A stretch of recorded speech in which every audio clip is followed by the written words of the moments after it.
Hi guys, இன்றைக்கி நம்ம பார்க்க போகிற கதை பார்த்திங்கன்னா ரொம்ப சுவாரஸ்யமாகவும் இருக்கும், திகிலாகவும் இருக்கும். பொதுவாக பார்த்திங்கன்னா எல்லா ஊர்கள்லையுமே பேய் கதை கண்டிப்பாக இருக்கும். உதாரணத்துக்கு இரவு நேரத்தில் வெளியே போகக்கூடாதுன்னு சொல்லுவாங்க. அதுவும் முக்கியமாக மரத்தடியில் நிற்கக்கூடாதுன்னு சொல்லுவாங்க. ஏன்னா ஏதாவது பேய் அந்த மரத்தில் இருக்கும், நம்மள தொடர்ந்து வந்துடும் சொல்லுவாங்க. கிட்டத்தட்ட இன்றைக்கி நம்ம பார்க்க போகிற கதையும் அதே தான். ஒரு சின்ன பொண்ணும் அப்பாவும் பார்த்திங்கன்னா வேலை விஷயமா ஒரு கிராமத்துக்கு போயிருக்காங்க. அந்த இடத்துல இந்த அமானுஷ்யமான ஒரு பெண்ணாவி பார்த்திங்கன்னா அந்த சின்ன பொண்ணை தன்னோட கூட்டின்னு போகிறதுக்காக தொடர்ந்து வந்திருக்கு. அந்த சின்ன பொண்ணை பார்த்திங்கன்னா எப்படி அந்த ஆத்மா கிட்டேருந்து தப்பிச்சுது அப்படின்றது தான் இந்த கதையில் நம்ம பார்க்க போகிறோம். இந்த கதையை சொன்னவங்க பேர் பார்த்திங்கன்னா ஜோஷி. அவங்க மும்பையை சேர்ந்தவங்க. அவங்களுடைய வாழ்க்கையில் நடந்த அனுபவத்தை தான் நம்மக்கிட்ட பகிர்ந்துருக்காங்க. மேலும் பார்த்திங்கன்னா நம்ம சேனல் இன்னும் சப்ஸ்கிரைப் பண்ணாத பார்த்துட்டு இருந்தீங்கன்னா சப்ஸ்கிரைப் பண்ணிவிடுங்க. உங்கள் ஃப்ரெண்ட்ஸ் அண்ட் ஃபேமிலிக்கு ஷேர் பண்ணுங்கள். இதே போல் உங்கள்கிட்டையும் அமானுஷ்யமான கதைகள் இருந்தால் மேலே தெரிகிற மெயில் ஐடிக்கு சென்ட் பண்ணுங்கள். கண்டிப்பாக நம்ம கதையாக பார்க்கலாம். ஓகே காய்ஸ், வாங்க கதையை பார்க்கலாம். இந்த கதை பார்த்திங்கன்னா 2010 மும்பையில் நடக்குது. அங்கே பார்த்திங்கன்னா நரேஷ்னு ஒரு டாக்டர் ஒருத்தர் இருக்கார். அவருக்கு பார்த்திங்கன்னா ஒரு ஃபோன் கால் ஒன்று வருது. எங்கேருந்து வருதுன்னா அவருடைய பொண்ணுடைய ஸ்கூல்லேருந்து வருது. உடனே உங்கள் பொண்ணை கூட்டிகிட்டு போயிடுங்க அப்படின்னு சொல்லிட்டு ஃபோன் கால் வருது. இதை கேட்ட நரேஷ் பார்த்திங்கன்னா பெருசாக எதுவுமே ரியாக்ட் பண்ணல. ஏன்னா அவருடைய பொண்ணு அடிக்கடி எதனா ஒரு பிரச்சனையை கிளப்பிட்டு தான் இருப்பாங்க. இந்த வாட்டி என்ன பிரச்சனை பண்ணியிருக்க போகிறா அப்படின்னு சொல்லிட்டு பார்க்கலாமேன்னு ஸ்கூலுக்கு போகிறாரு. ஸ்கூலில் பார்த்தா உங்கள் பொண்ணை ஒரு வாரம் சஸ்பெண்ட் பண்ணிட்டோம், இந்தமாரிலாம் நடந்துட்டால் உங்கள் பொண்ணுடைய ஃப்யூச்சர் தான் சரியில்லை, ஒழுங்காக பார்த்துக்கோன்னு சொல்லிட்டு கூட்டிகிட்டு போகிறாங்க. நரேஷ் பார்த்திங்கன்னா தன்னுடைய பொண்ணை ஜோஷியை வீட்டுக்கு கூட்டிகிட்டு போயிட்டுருக்கு. அப்போ தான் கேட்குறாரு, இந்த வாட்டி என்ன தப்பு பண்ண, ஒரு வாரம் சஸ்பென்ஷன் கொடுக்குற அளவுக்கு என்ன ஆச்சுன்னு சொல்லிட்டு நிதானமாக கேட்குறாரு. ஜோஷி பார்த்திங்கன்னா கூலாக சொல்கிறாங்க, நான் எக்ஸாம் கொஷின் பேப்பர் திருடி இன்னொருத்தனுடைய பேக்கில் வச்சுட்டேன் அப்படின்னு ரொம்ப சாதாரணமாக சொல்கிறாங்க. இதை கேட்ட நரேஷ் பார்த்திங்கன்னா ஏன் இப்படிலாம் நடந்துக்கிற, உனக்கு என்ன தான் பிரச்சனை சொல்லிட்டு கேட்குறாரு. அதுக்கு அவங்க பொண்ணு பார்த்திங்கன்னா எந்த பதிலுமே சொல்லாத அப்படியே திரும்பி உக்காந்துக்கிறாங்க காரில். நரேஷ் பார்த்திங்கன்னா எதுவுமே பேச முடியல அவரால். ஏன்னா அவர் மனசில் ஒரு சின்ன குற்ற உணர்ச்சி இருக்குது. காரணம் என்னென்னா நரேஷ் பார்த்திங்கன்னா தன்னுடைய குடும்பத்தை சரியாகவே கவனிச்சிக்கல. அதனால் என்னாச்சுன்னா தன்னுடைய மனைவி இறந்துட்டாங்க. அவருடைய மனசில் ரொம்ப ஆழமாக பாதிச்சிருச்சு. தன்னுடைய குடும்பத்தை சரியாக கவனிச்சிக்காத பணம்னு சொல்லிட்டு அது பின்னாடியே ஓடிட்டோம், இதுக்கு மேலேயாவது நம்ம ஜோஷியை சரியாக பார்த்தோன்னு சொல்லிட்டு அவர் பார்த்திங்கன்னா ஒரு பெரிய ஹாஸ்பிட்டலில் ஒரு பெரிய டாக்டர் தான் இருந்தார். அந்த வேலையை ரிசைன் பண்ணிவிட்டு தனியாக ஒரு சின்ன கிளினிக் வச்சு நடத்திட்டுருக்காரு. இப்போ அப்பா பொண்ணு 2 பேரும் பார்த்திங்கன்னா இடைவெளி ஜாஸ்தி ஆகிட்டே போகுது. நரேஷும் இதை கவனிச்சிட்டு தான் இருக்கார். என்ன பண்ணுறதுன்னு தெரியாத அவர் யோசிச்சுட்ருக்கப்போ தான் ஒரு சந்தர்ப்பம் அவரை தேடி வருது. என்னன்னு சொல்லிட்டு பார்த்தீங்கன்னா அவருடைய ஃப்ரெண்டு ஒருத்தர் டாக்டராக தான் ஒர்க் பண்ணிகிட்ருக்காரு. அவர் ஒரு மெடிக்கல் கேம்ப் ஒன்று ஒரு சின்ன கிராமத்தில் வச்சுருக்காரு. அவர் நரேஷை கூப்பிட்றாரு, எங்கள் கூட நீ வந்தீங்கன்னா எங்களுக்கு நல்ல சப்போர்ட்டாக இருக்கும், வர முடியுமான்னு சொல்லிட்டு கேட்குறாரு. நரேஷுக்கு அந்த நேரத்தில் ஒரு விஷயந்தான் தோணுச்சு. என்னென்னா தன்னுடைய பொண்ணு ஜோஷியை ஏதாவது ஒரு இடத்துக்கு கூட்டிகிட்டு போகணுன்னு அவர் நினச்சிட்டு தான் இருந்தார். இதே ஒரு நல்ல சான்ஸ் தானு சொல்லிட்டு ஜோஷியை வெளியே கூட்டிகிட்டு போகிறாரு. ஸ்டார்டிங்கில் பார்த்தா ஜோஷி நரேஷ்கிட்ட சரியாகவே பேசலை. ஆனால் டைம் போக போக பார்த்தீங்கன்னா ஜோஷி நரேஷ்கிட்ட கொஞ்சம் கொஞ்சமாக பேச ஆரம்பிக்கிறாங்க. நரேஷோடைய மனசில் சின்னதாக ஒரு சந்தோஷம் வருது. அந்த மெடிக்கல் கேம்ப் பார்த்திங்கன்னா 2 நாள் நடந்துகிட்ருக்கு. ஜோஷி பார்த்திங்கன்னா கொஞ்சம் சகஜமாக எல்லார்கிட்டையும் பேசிகிட்டு இருக்காங்க. இதை பார்க்குற நரேஷ் பார்த்திங்கன்னா கொஞ்சம் மனசு திருப்தி ஆகுது. ஏன்னா தன்னுடைய பொண்ணு முதல்ல கொஞ்சம் கோபமாக இருந்தாங்க, ஆனால் இப்போ சகஜமாக பேசுறதை பார்த்து சந்தோஷப்படுறாரு. அவங்க தங்கியிருக்க கிராமத்தில் பார்த்திங்கன்னா சாப்பாடு வசதியெல்லாம் அந்த ஊர்க்காரங்களே தான் பண்ணித்தராங்க. பொதுவாக சொல்லணுன்னா அந்த இடத்துல ஒரு பெண்மணி தான் அங்கே இருக்க எல்லா டாக்டருக்குமே சாப்பாடு செஞ்சு போடுறாங்க. அவங்க ஜோஷிக்கிட்ட நல்லா சகஜமாக பேச ஆரம்பிக்கிறாங்க. இப்படியே நாட்கள் போயிட்டே இருக்குது. அவங்க ஜோஷிக்கிட்ட ஒரு கதை ஒன்று சொல்கிறாங்க. என்ன கதைனா ஒரு பேய் கதை. அந்த கதையில் பார்த்தீங்கன்னா ஒரு பெண்ணாவி இரவு நேரங்களில் கதவு தட்டுமா. அந்த நேரத்தில் யாருமே கதவை திறந்துடக்கூடாது. திறந்த உடனே அந்த பெண்ணாவி பார்த்தீங்கன்னா சகஜமாக பேச்சு கொடுத்து வீட்டுக்குள்ளே வர்றதுக்கு வரலாமா அப்படின்னு சொல்லிட்டு கேட்குமா. அப்படி வீட்டுக்குள்ளே வந்துடுச்சுன்னா வீட்டில் இருக்க சின்ன பசங்களை தூக்கிட்டு அந்த பெண்ணாவி மறைஞ்சிடுமா. அந்த பெண் பார்த்திங்கன்னா ஜோஷிக்கிட்ட சொல்கிறாங்க, இது வெறும் கதை இல்லைம்மா, இந்த கிராமத்தில் இப்போவும் நடந்துட்டு தான் இருக்குது.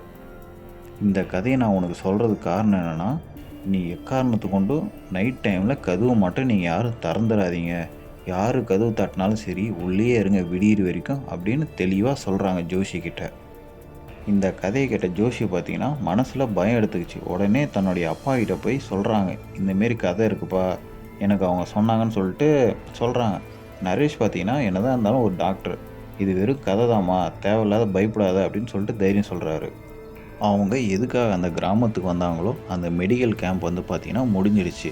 ஜோஷியும் நரேஷும் பார்த்திங்கன்னா அடுத்த நாள் கிளம்பலான்னு சொல்லிட்டு அன்றைக்கி நைட்டு அதே வீட்டில் அவங்க தங்கிட்டு இருக்காங்க. கூட வந்த எல்லாருமே பார்த்திங்கன்னா கிளம்பிட்டாங்க. இவங்க 2 பேரும் மட்டும்தான் தனியாக இருக்காங்க இப்போ அந்த வீட்டில். அன்றைக்கி நைட்டு தான் பார்த்திங்கன்னா பௌர்ணமி இரவு. நான் இதை சொல்கிறதுக்கான காரணம் என்னென்னா, அந்த சாப்பாடு கொடுக்குறாங்கன்னு சொன்னேன்ல ஒரு பெண், அவங்க வந்து பொதுவாக சொன்ன விஷயம், அந்த பேய் வந்து பார்த்திங்கன்னா பௌர்ணமி இரவு அன்றைக்கி தான் முக்கியமாக வந்து கதவு தட்டுன்னு சொன்னாங்க. இன்றைக்கி தான் அந்த பௌர்ணமி. நரேஷும் ஜோஷியும் பார்த்திங்கன்னா நைட்டு சாப்பாடு சாப்பிட்டு பெட்டில் படுத்துட்ருக்காங்க. தூங்கலாமேன்னு சொல்லிட்டு 2 பேரும் கதை பேசிகிட்டு இருக்காங்க. அப்போது அந்த நேரத்தில் பார்த்திங்கன்னா யாரோ அவங்க வீட்டுக்கு கதவை தட்டுறாங்க. ஜோஷி பார்த்திங்கன்னா அந்த நேரத்தில் பயந்துட்டாங்க. ஏன்னா அந்த பேய் கதையில் வந்த மாதிரி யாரோ நைட் டைமில் கதவு தட்டுறாங்க. நரேஷ் வந்து சொல்கிறாரு, இருமா நான் போய் யாருன்னு பார்த்துட்டு வரேன்னு சொன்னோடனே ஜோஷி வந்து கையை பிடிச்சிட்டு, இல்லைப்பா அந்த பேய் கதையில் இப்படி தானே வந்துச்சு, நைட் டைமில் யாரும் கதவு தரக்கூடாதுன்னு சொன்னாங்கல்ல, போகாதப்பான்னு சொல்லிட்டு கையை பிடிச்சி விட மாட்டேன்றாங்க. நரேஷ் வந்து பார்த்திங்கன்னா, இல்லைம்மா நம்ம போய் பார்த்தா அவனை யாரோ கதவு தட்டுறாங்கல்ல, என் கூடவே வாமான்னு சொல்லிட்டு ஜோஷியை கூடவே கூட்டிகிட்டு போகிறாரு. கதவை திறக்கும் போது கூட பார்த்திங்கன்னா ஜோஷி வந்து சொல்கிறாங்க, இல்லைப்பா வெளியே பேய் தான் நிற்குது, வேணா கதவு திறக்காதப்பா அப்படின்னு சொல்லிட்டு அவங்க பயத்தில் பேசிகிட்டே இருக்காங்க. நரேஷ் பார்த்திங்கன்னா தன்னுடைய பொண்ணு இவ்வளோ பயப்படுறாளேன்னு சொல்லிட்டு அந்த கதவு திறக்காதவே வெளியே யார் இருக்குது, யாருன்னா பேசுங்க அப்படின்னு சொல்லிட்டு குரல் கொடுக்குறாரு. கதவுக்கு அந்த பக்கத்துலேருந்து பார்த்தீங்கன்னா ஒரு பெண்ணுடைய குரல் கேட்குது. டாக்டர் சார் கதவை தரங்க அப்படின்னு சொல்லிட்டு கேட்டவுடனே நரேஷ் வந்து இதோ இருமா திறக்கிறேன் அப்படின்னு சொல்கிறாங்க. ஆனால் ஜோஷி வந்து பார்த்தீங்கன்னா, இல்லைப்பா சொன்ன மாரியே பார்த்தீங்கன்னா வெளியே பேய் தான் இருக்குது, ஏதோ ஒரு பெண்ணு தான் பேசுகிறாங்க அப்படின்னு சொல்லிட்டு பயத்தில் பேசுகிறாங்க. நரேஷ் பார்த்தீங்கன்னா, இல்லைம்மா நம்ம உதவி கேட்டு கூட யாருனா வந்திருப்பாங்க, நான் டாக்டருமா, கண்டிப்பாக நான் உதவி தான் பண்ணணும் அப்படின்னு சொல்லிட்டு தைரியம் சொல்லி கதவை திறக்கிறார் நரேஷ். கதவுக்கு அந்த பக்கம் பார்த்தீங்கன்னா ஒரு பெண் ஒருத்தங்க நின்றுட்டுருக்காங்க, அதுவும் திரும்பி நின்றுட்டுருக்காங்க. நரேஷ் வந்து கூப்பிட்றாரு, யார்மா நீ திரும்பி நின்றுட்டுருக்கே, முகத்தை காட்டு அப்படின்னு சொன்னதும் அந்த பெண் பார்த்தீங்கன்னா பொறுமையாக திரும்பி தன்னுடைய முகத்தை காட்டுறாங்க. நரேஷ் வந்து யார் நீன்னு கேட்டதுக்கு அந்த பெண் வந்து சொல்கிறாங்க, உங்களுக்கு நான் சாப்பாடு எடுத்துகிட்டு வந்திருக்கேன். சாப்பாடு இந்த நேரத்துலையா, நைட்டு எப்படியும் ஒரு 10 மணி இருக்குமாவா, இந்த நேரத்தில் சாப்பாடு எடுத்துகிட்டு வந்திருக்கே, ஏற்கனவே சாப்பாடு வந்து கொடுத்துட்டாங்களே, நீ யாருமா புதுசாக இருக்குன்னு சொல்லிட்டு நரேஷ் கேட்குறாரு. இது வரைக்கும் பார்த்தீங்கன்னா என்னுடைய அக்கா தான் உங்கள் எல்லாருக்குமே சமையல் செஞ்சு எடுத்துகிட்டு வந்து உங்ககிட்ட கொடுத்துட்டு இருந்தாங்க. நாளைக்கு நீங்கள் எல்லாருமே கிளம்புறன்னு தெரிஞ்சதும் உங்கள் கூட ஒரு குட்டி பொண்ணு இருக்காமே, அதுக்கு ஒரு ஸ்வீட் ஒன்று செஞ்சு கொடுத்தாங்க, அதான் டைம் லேட் ஆகிடுச்சின்னு சொல்லிட்டு என்கிட்ட கொடுத்து அனுப்புனாங்க. இதை சொன்னவொடனே பார்த்தீங்கன்னா அந்த பெண் வந்து ஜோஷியை திரும்பி பார்க்குறாங்க. ஜோஷியோடைய மனசில் அவ்வளோ பயம் வந்துடுச்சு. தன்னுடைய அப்பாவை அப்படியே பின்னாடி பக்கமாக போய் நின்று கட்டி பிடிச்சி பயத்தில் நடுங்கிட்டு இருக்காங்க ஜோஷி. அந்த பெண் வந்து நரேஷ்கிட்ட கேட்குறாங்க, நான் உள்ளே வரலாங்களா அப்படின்னு சொல்லிட்டு கேட்டவுடனே, சரி உள்ளே வாங்க அப்படின்னு சொல்லிட்டு நரேஷ் கூப்பிட்றாரு. அந்த பெண்ணும் உள்ளே வந்தவுடனே கையிலேருந்து அந்த சாப்பாடு கூடைய கையில் கொடுக்குறாங்க. நரேஷ் பார்த்தீங்கன்னா உடனே சொல்கிறார், சரிம்மா நீ போயிட்டு வா, காலைல வந்து பாக்ஸ் வாங்கிக்கன்னு சொன்னோடனே, இல்லை சார் நீங்கள் காலைல ஊருக்கு போயிடுவீங்க, பாக்ஸ் இப்போயே கொடுத்துட்டு நான் எடுத்துகிட்டு போயிடுறேன், நீங்கள் சாப்பிட்டு கொடுங்க நான் வெயிட் பண்ணுறேன்னு சொல்லிட்டு அந்த பெண் பார்த்தீங்கன்னா அங்கேயே இருப்பேன்னு தான் பேசிகிட்ருக்காங்க. நரேஷுக்கும் பார்த்தீங்கன்னா என்ன சொல்கிறதுன்னு தெரில. சரி நான் சாப்பிட்டு கொடுத்துட்றேன், அது வரைக்கும் நீ அமைதியாக உக்காந்துட்டுருமான்னு சொல்லிட்டு ஜோஷியை கூட்டிகிட்டு போகிறாரு. நரேஷ் பார்த்தீங்கன்னா ஜோஷியை கூட்டிகிட்டு போயிட்டு அங்கே சின்னதாக ஒரு டைனிங் டேபிள் இருக்குது, அதில் உட்கார வச்சு அந்த ஸ்வீட்டை எடுத்து ஜோஷிக்கு ஊட்டுறாங்க. ஆனால் ஜோஷி பார்த்தீங்கன்னா அந்த பெண்ணை பார்த்து பயந்துகிட்டே இருக்காங்க.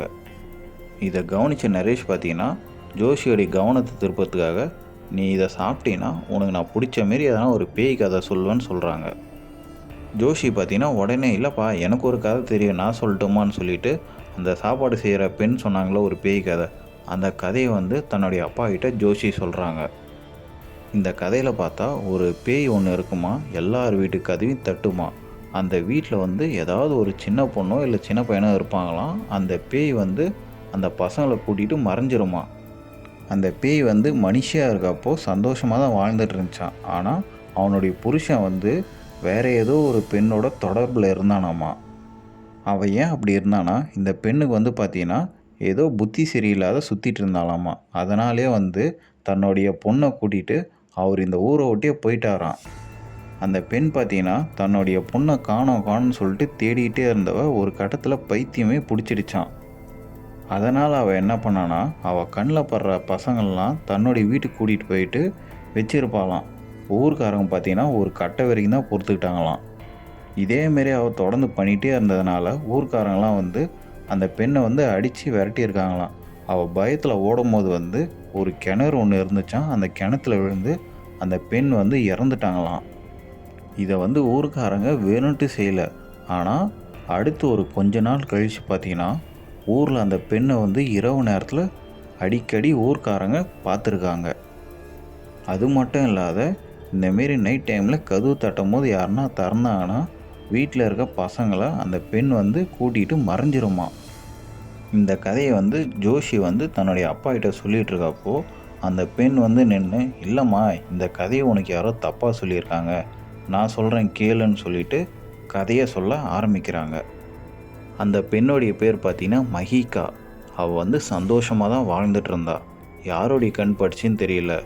தன்னுடைய புருஷன் வந்து பார்த்தீங்கன்னா எதிர்பாராத விபத்தில் இறந்துட்டானா.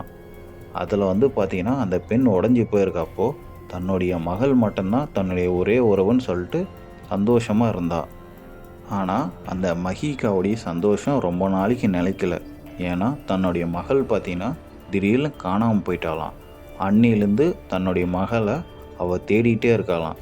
கிட்டத்தட்ட இப்போ வரைக்கும் தேடிட்டு தான் இருக்கா அப்படின்னு சொல்லிட்டு அவங்க ஒரு மாதிரி பயமுறுத்துகிற மாதிரி சொல்கிறாங்க. இதெல்லாம் கேட்ட நரேஷ் பார்த்தீங்கன்னா கதையெல்லாம் போதும், இதுக்கு மேலே யாரும் எதுவும் பேச தேவையில்ல, உன்னுடைய பாக்ஸ் நான் கொடுத்துட்றேன், எடுத்துகிட்டு போமா நீ அப்படின்னு சொல்லிட்டு அந்த பாக்ஸை எடுத்து அவர் பேக் பண்ணுறாரு.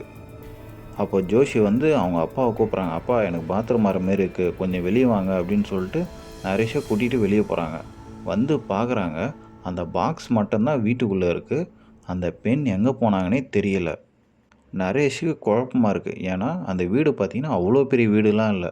ஒரு பெட்ரூமு, ஒரு ஹாலு, ஒரு கிச்சன் தான் இருக்குது. இதில் எங்கே அவங்க போயிருப்பாங்கன்னு சொல்லிட்டு நரேஷு குழப்பமாக இருக்குது. ஒரு வேளை வெளியே எங்கன்னா போயிருப்பாங்களான்னு சொல்லிட்டு வீட்டுக்கு வெளியே வந்து பார்க்குறாரு நரேஷ். ஜோஷியும் பார்த்தீங்கன்னா தன்னுடைய அப்பாவோட தான் வெளியே வந்து நின்றுட்டுருக்காங்க.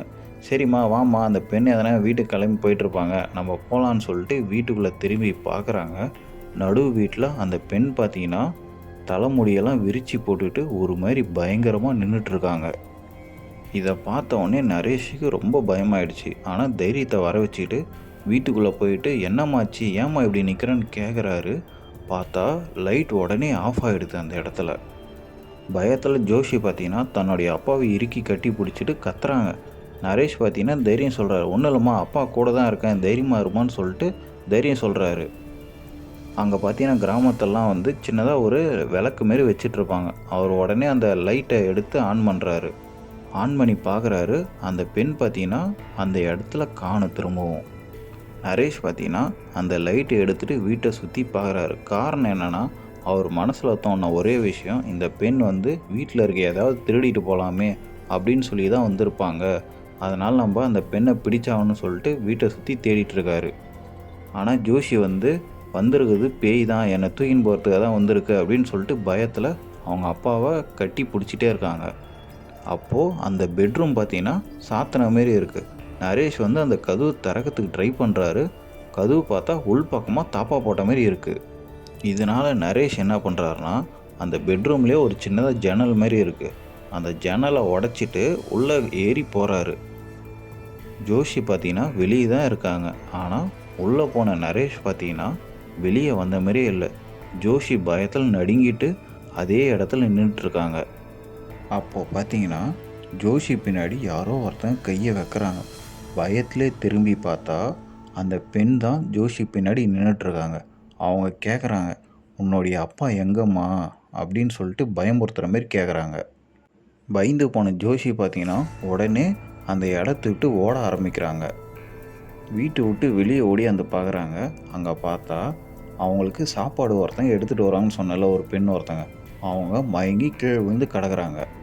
ஜோஷி உடனே அவங்கள எழுப்புறதுக்கு எவ்வளோ முயற்சி பண்ணுறாங்க.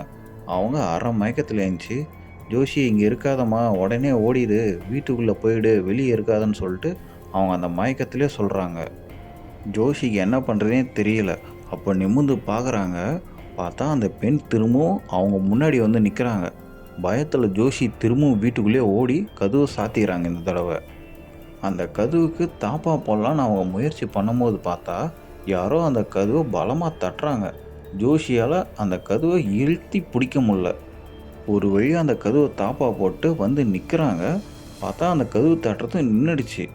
ஆனால் அவங்க பின்னாடி பார்த்தா திரும்பவும் அந்த பெண் வந்து நிற்கிறாங்க. அந்த பெண் வந்து பார்த்தீங்கன்னா சொல்கிறாங்க, நீ ஏம்மா பயப்படுற, நான் உன் கூட தானே இருக்கேன், வா நம்ம போகலாம் அப்படின்னு சொல்லிட்டு ஜோஷியை கூப்பிட்றாங்க. பயத்தில் இருக்கும்போது ஜோஷி பார்த்தீங்கன்னா யாரோ ஒருத்தங்க கதவு தட்டுறாங்க. ஆனால் இந்த தடவை பெண் இல்லை, யாரோ ஒரு ஆண் தான் கதவு தட்டுறாங்க. உடனே கதவு தரங்கன்னு சொல்லிட்டு குரல் கேட்குது. ஜோஷிக்கு பார்த்தீங்கன்னா என்ன பண்ணுறதுனே தெரியல. அதனால் உடனே போயிட்டு கதவு திறக்கிறாங்க. அங்கே வந்து பார்த்தீங்கன்னா அந்த ஊர்க்காரர் தான் ஒருத்தர் நிற்கிறாங்க.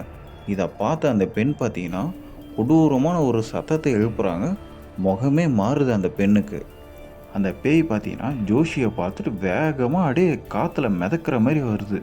அந்த ஊர்க்காரர் பார்த்தீங்கன்னா கையில் ஏதோ ஒரு பொருளை வச்சுருப்பார் போலகுது. அதை எடுத்து மேலே வீசுகிறாங்க. அந்த பேய் பார்த்தீங்கன்னா அப்படியே மறைஞ்சி போகுது. இதை பார்த்த ஜோஷி வந்து உடனே கேட்குறாங்க, என்னது அதுன்னு கேட்டவுடனே, இது உப்புமா, இது ரொம்ப சுத்தமான பொருள், பேய்க்கெலாம் இது ஆகாது, இதை நாங்கள் எப்பயுமே கையில் வச்சிட்ருப்போம், இந்த இடத்துல அமானுஷமாக ஏதோ நடக்குதுன்னு தெரிஞ்சிச்சு, அதனால தான்மா நம்ம உடனே வந்தேன் அப்படின்னு சொல்லிட்டு ஜோஷிக்கு சொல்கிறாரு அவர். அவர் உடனே உன்னுடைய அப்பா எங்கேம்மா போனார், நீ மட்டும் தனியாக இருக்கேன்னு சொல்லிட்டு கேட்டவுடனே, அப்பா வந்து அந்த பெட்ரூமுக்குள்ளே போனார், அதுக்கப்புறம் என்னாச்சுன்னே தெரியல, சரி வாமா போய் பார்க்கலான்னு சொல்லிட்டு பார்த்தா அவர் மயங்கி கீழே விழுந்து கிடக்குறாரு. என்னாச்சுன்னு சொல்லிட்டு பார்த்துட்ருக்க அப்போது அந்த பேய் திரும்பவும் வந்து அந்த ஊர்க்காரரை ஒரே அடி. பார்த்தா அந்த ஊர்க்காரரும் அதே இடத்துல மயங்கி கீழே வந்துடுறாரு. இப்போ ஜோஷிக்கு என்ன பண்ணுறதுனே புரியல. பயத்தில் அந்த ஊர்க்காரர் கையில் உப்பு வச்சுருந்தார்ல, அதை எடுத்து மேலே வீசுகிறாங்க. பார்த்தா அந்த பேய் திரும்பவும் மறையுது. உடனே ஜோஷி பார்த்தீங்கன்னா வீட்டுக்குள்ளே இருக்க கிச்சனில் போய் ஒளிஞ்சிக்கிறாங்க. ஜோஷிக்கு வந்து யாரோ நடந்து போகிற சத்தம் மட்டும் நல்லா கேட்குது. அவங்க தன்னுடைய வாயை மூச்சு விடாது நல்லா அழுத்தி பிடிச்சிக்கிறாங்க, தான் இங்கே இருக்கிறது வெளியே தெரியக்கூடாதுன்னு சொல்லிட்டு. ஜோஷி வந்து அப்படியே லேசாக எட்டி பார்க்குறாங்க அந்த கிச்சன்லேருந்து. அந்த பேய் பார்த்தீங்கன்னா எதிரில் நின்றுட்டுருக்கு, முறைச்ச மாரி நின்றுருக்கு. டக்குன்னு அது கையெடுத்து ஜோஷியோடைய தலைமுடியை பிடிச்சி அப்படியே இழுத்துட்டு போகுது அந்த இடத்துல. ஜோஷி பயத்தில் கத்திக்கிட்டே இருக்காங்க. அப்போ இழுத்துட்டு போகும்போது பார்த்தா கீழே ஒரு தொடப்பம் ஒன்று இருக்குது. அதை எடுத்து அந்த பேய் மேலே அடிக்கிறாங்க. அந்த பேய் வந்து அப்படியே அலறுது. இதை கவனித்த ஜோஷிக்கு ஒரு விஷயம் புரிஞ்சிருச்சு, இந்த பேய்க்கு தொடப்பம் ஆகாதுன்னு சொல்லிட்டு அந்த தொடப்பத்தை காட்டி பயமுறுத்துறாங்க அந்த பேயை. அந்த பேயால் ஜோஷி கிட்டே வர முடியல. அந்த இரவு பார்த்திங்கன்னா அப்படியே கடந்து போகுது. விடிய விடிய ஜோஷி அந்த தொடப்பத்தை கையில் பிடிச்ச மாதிரியே உக்காந்துட்ருக்காங்க. விடிஞ்சதுக்கப்புறம் ஊர்க்காரங்களாம் வந்து பார்க்குறாங்க. அதிர்ச்சியில் உறைஞ்சி போயிருக்காங்க எல்லாருமே. ஏன்னா வீட்டுக்கு வெளியில் பார்த்தீங்கன்னா அந்த சமைக்கிற பெண் வந்து மயங்கி விழுந்து கிடக்குறாங்க. வீட்டுக்குள்ளே பார்த்தா அந்த டாக்டரும் சரி இன்னொரு ஊர்க்காரும் சரி மயங்கி கிடக்குறாங்க. ஜோஷி வந்து நடந்த எல்லாத்தையும் சொன்னோடனே ஊர்க்காரங்களுக்கு பயங்கரமான அதிர்ச்சி. இதையெல்லாம் கேட்ட நரேஷ் பார்த்தீங்கன்னா தன்னுடைய பொண்ணு ஜோஷியை உடனே கூட்டிகிட்டு திரும்பவும் ஊருக்கு போயிட்டாரு. அதுலேருந்து பார்த்தீங்கன்னா அவங்க 2 பேருக்கும் இந்த சம்பவத்துலேருந்து மீண்டு வர்றதுக்கு ரொம்ப டைம் எடுத்துக்கிச்சு. இந்த சம்பவத்துக்கு அப்புறம் பார்த்தீங்கன்னா நரேஷ் வந்து தன்னுடைய பொண்ணை பிரியவே இல்லை, எப்பயுமே கூட தான் வச்சிட்டு இருந்தார். ஓகே காய்ஸ், கதை எப்படி இருந்துச்சு? இந்த கதையை நம்மக்கிட்ட பகிர்ந்துக்கிட்ட ஜோஷிக்கு ரொம்ப நன்றி. ஓகே காய்ஸ், இன்னும் நம்ம சேனலை சப்ஸ்கிரைப் பண்ணால் பார்த்துட்டு இருந்தீங்கன்னா சப்ஸ்கிரைப் பண்ணிவிடுங்க. உங்கள் ஃப்ரெண்ட்ஸுக்கோ ஃபேமிலிக்கோ திகில் கதைகள் பிடிக்கும்னா இந்த வீடியோவை ஷேர் பண்ணுங்கள். ஓகே காய்ஸ், மீண்டும் அடுத்த கதையில் பார்ப்போமா?